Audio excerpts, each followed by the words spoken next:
सर्वांना. कसे आहात सर्वजण? मजेतच असतात.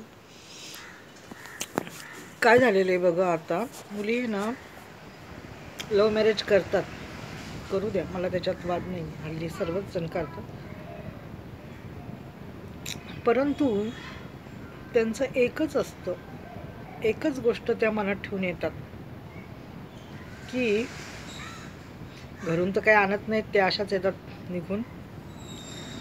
आणि मग सासू सासरे किंवा सासू असेल ते तिला घरात घेतात, सर्व अधिकार देतात सुनेप्रमाणे. परंतु ती काय करते माहिती का, फक्त आपल्या नवऱ्याचं पुरतं, म्हणजे नवऱ्याला खुश ठेवण्याचा प्रयत्न करते. बाकीच्या घरातल्या कोणाला खुश ठेवण्याचा ती प्रयत्न करत नाही. ती फक्त नवऱ्याची मर्जी सांभाळण्याचा प्रयत्न करते. कारण का, तिला माहिती असतं, मी आज नवऱ्यासंगती चांगली राहिली नाही तर माझा कसा निभाव लागेल. तसं अरेंज मॅरेजमध्ये नसतं. अरेंज मॅरेजमध्ये नवऱ्याचं काहीच रोल नसतो.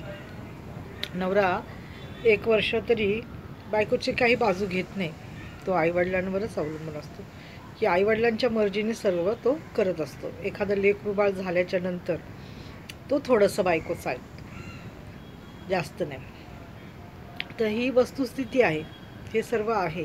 कारण का अरेंज मॅरेजमध्ये एकमेकाची मनं धरावी लागतात आणि लव्ह मॅरेजमध्ये ही दोघंच एकमेकाची मनं धरतात. त्यांना जगाचं, नातेवाईकांचं, घरातल्यांचं काही घेणं देणं नसतं. असं मी बहुतेक ठिकाणी बघितलं. सर्वच मुली नाही आहेत तशा, बरं का. मला हे पण बोलायचं आहे की सर्वच मुली तशा नाही आहेत. कारण का त्यांचे नवरे आहे ना, त्यांच्याकडून सगळं करून घेतात.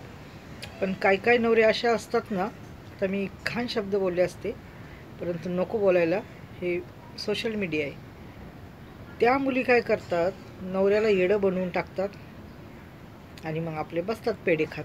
मग नवरा त्यांची हाजी करतो, अरे माझी बायको माझी बायको. मग ती किती पण चुकली तरी तो आईबापांना डावलून बायकोची बाजू घेतो. नाही, कारण का त्याची पण चुकी असती ना, की त्यांनी असल्या मुलीला घरात आणलेलं असतं आणि असली संगती लग्न केलेलं असतं. त्याला पण कळतं नंतर. पण आता काय करणार, म्हणतात ना, आडला हरी गाढवाची पायधरी, तसं असतं. मग तिलाच चांगलं चांगलं म्हणून गोंजरून राहावं लागतं, मुलाला पण. धन्यवाद. ही आहे, मी खूप लोकांचं असं पाहिलेलं आहे माझ्या आयुष्यामध्ये.